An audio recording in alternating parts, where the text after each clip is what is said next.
I grew up in this community.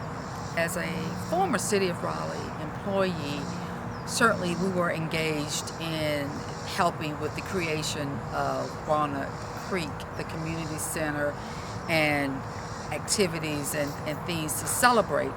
And probably one of the most important things regarding that was the work that Dr. and Mrs. Camp and the Partners of Environmental Justice, called PEG, did in association and collaboration with North Carolina State University to establish the Wetland Center and all the work around the annual cleanups.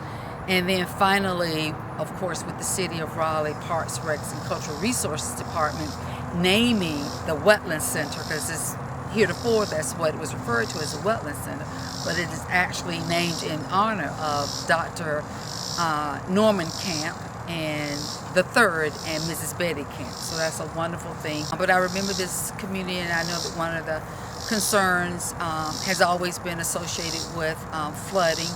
You know, most people that are familiar with this historical community know that it is in a wetland center, and that there is an issue of flooding. It was then, and it still is now to some extent. Well, I think when we think about St. Ambrose's relationship with the Wetland Center is that it is an ongoing relationship, because environmental justice is very important to our community. And I think this church sort of leads the effort in terms of educating citizens about environmental justice and the impacts of that, the impact of this community, and preserving not just the natural habitat of the wetlands, but also educating us about the impact of flooding and how we can mitigate some of that for the preservation of our community.